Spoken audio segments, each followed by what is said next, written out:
For decades, Ron Howard has represented something rare in Hollywood: steadiness. As a child actor, he grew up in front of America without spiraling into scandal. As a director, he developed a reputation for calm leadership rather than explosive genius. That consistency is not accidental. It was shaped early, during his years on The Andy Griffith Show, where he played Opie Taylor.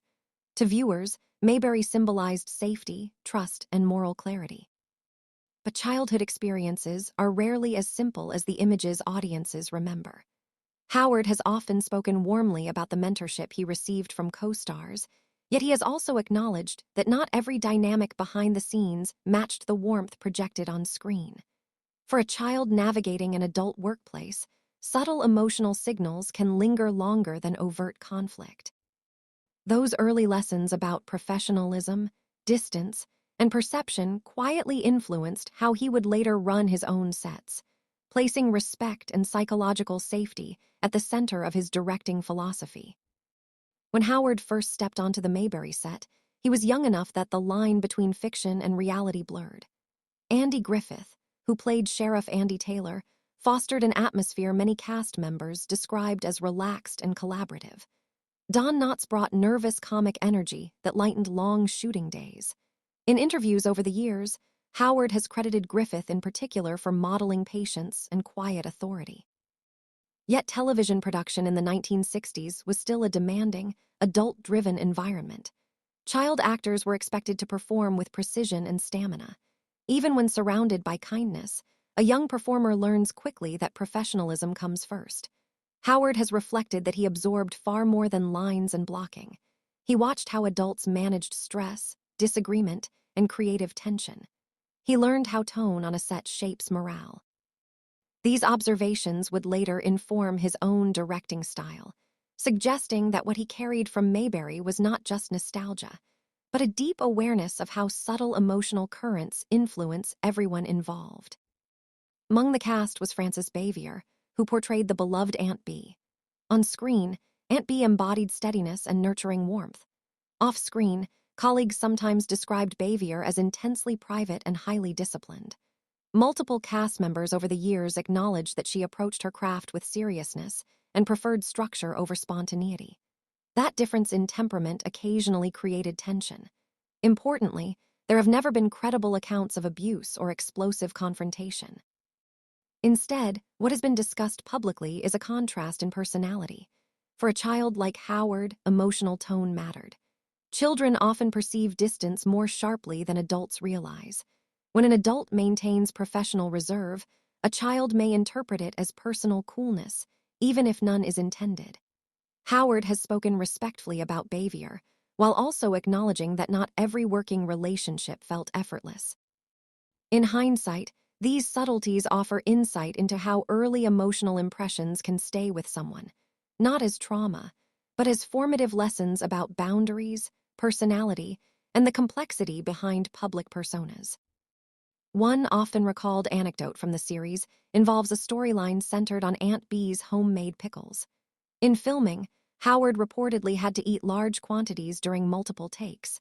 It became a humorous memory in later interviews, but like many on-set stories, it also illustrates the discipline required of young actors. Television rarely pauses for personal preference. Performers, even children, are expected to deliver consistently. The adults around them may focus on timing, continuity, and technical precision. For Howard, experiences like this reinforced a broader understanding. Acting is work. The warmth audiences feel while watching does not erase the demands behind the camera. These moments were not scandals. They were part of the craft.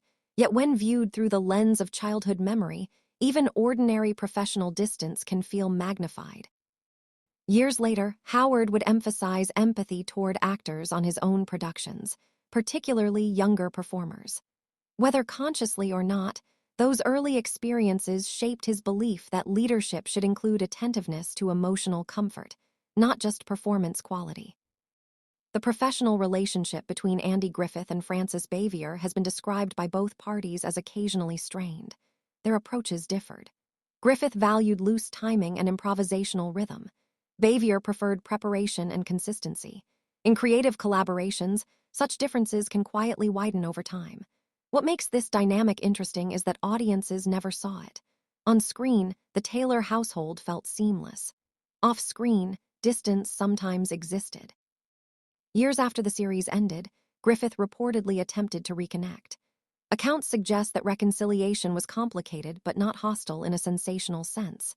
Near the end of her life, Bavier did reach out and expressed regret for past tensions. Griffith accepted the apology. The exchange was private and dignified. For Howard, witnessing adults navigate unresolved friction may have reinforced an early lesson. Conflict does not always explode. Sometimes it lingers quietly. Observing that complexity likely deepened his later commitment to maintaining transparent, respectful communication on his own sets. When the Andy Griffith Show concluded, viewers mourned the loss of Mayberry's simplicity. For Howard, the transition was different. He moved forward professionally, eventually joining Happy Days, where he played Richie Cunningham.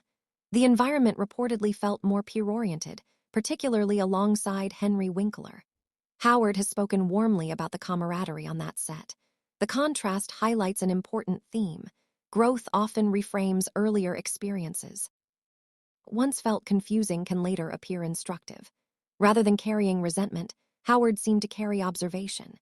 He studied directors closely. He noticed how authority could either relax a room or tighten it. By the time he transitioned behind the camera, those impressions had crystallized into a philosophy. His leadership style, frequently described by collaborators as calm and collaborative, suggests a conscious choice to foster environments where actors feel supported rather than scrutinized. Howard's directing career expanded across genres, from intimate dramas to large-scale historical films. His reputation for steadiness followed him. Crew members have repeatedly described sets where communication flows without intimidation. That reputation did not emerge from nowhere. It reflects decades of observing how creative tension impacts performance. A director controls not only the technical vision, but also the emotional climate. Howard appears acutely aware of that responsibility. He has often emphasized preparation and respect over spectacle. In an industry that sometimes glamorizes volatility, his consistency stands out. The lessons of childhood, about perception, professionalism, and emotional nuance, seem embedded in his approach. Rather than reacting against the past with bitterness, he integrated it. He became intentional about tone.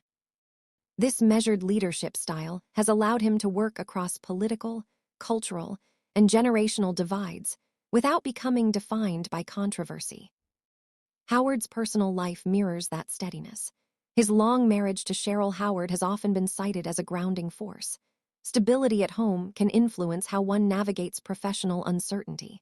Growing up in the public eye can create pressure to perform stability rather than live it. Howard's path suggests something quieter, a deliberate effort to build consistency beyond the camera. When reflecting on his childhood, he does not dramatize it. He contextualizes it. That restraint itself reveals growth. Not every formative experience needs to be framed as betrayal. Sometimes it is simply part of becoming aware.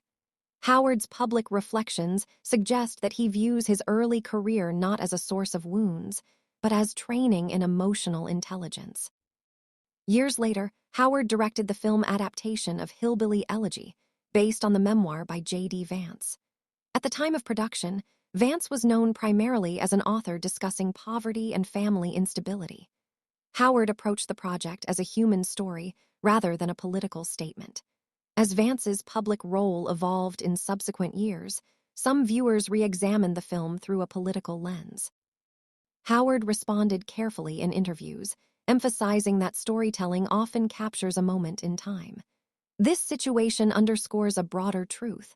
Artists cannot predict how real-world contexts will shift around their work. Navigating that shift requires clarity and restraint, qualities Howard has consistently demonstrated. It is tempting to frame life as a series of betrayals or defining injuries. Howard's narrative resists that simplicity. Instead of publicly vilifying former colleagues or collaborators, he tends to articulate nuance. He distinguishes between disagreement and personal attack. He acknowledges disappointment without escalating it. That emotional discipline may trace back to childhood observation. When one learns early that public warmth and private complexity can coexist, cynicism is an easy outcome. Howard appears to have chosen something else: discernment. He evaluates behavior carefully and responds proportionately. That balance has allowed him to maintain credibility across decades of industry change. Hollywood history is filled with dramatic feuds and explosive memoirs. Howard's story is comparatively restrained. The tension surrounding Francis Xavier, for example, has been discussed but never sensationalized by him.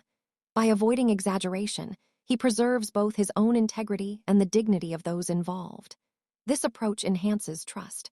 Audiences sense when a narrative is being inflated for impact. Howard's measured tone suggests confidence in facts rather than headlines. For content creators examining his life, that distinction matters.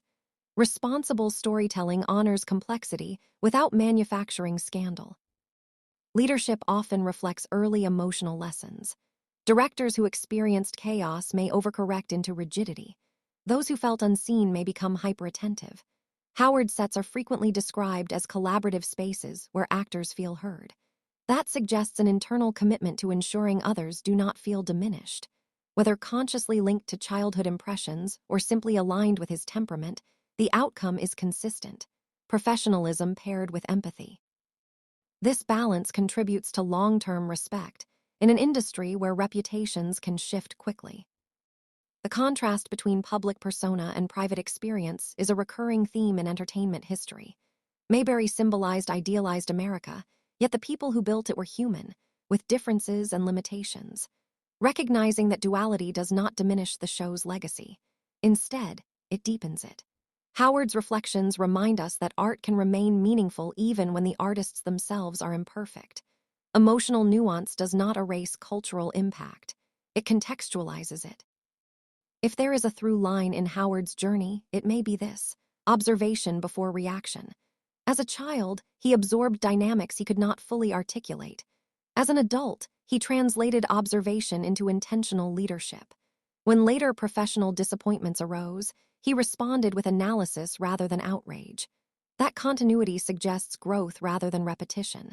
The past informed him, but it did not define him. Ultimately, the question is not who left the deeper mark on Ron Howard. It is how he transformed every mark into guidance. Childhood distance, professional disagreement, and shifting public landscapes all contributed to a worldview grounded in steadiness. His career demonstrates that influence does not require volatility. Sometimes the quietest lessons shape the strongest leaders. In an industry often driven by extremes, Ron Howard's story stands as a study in measured growth, proof that emotional intelligence, once learned, can become a lifelong compass.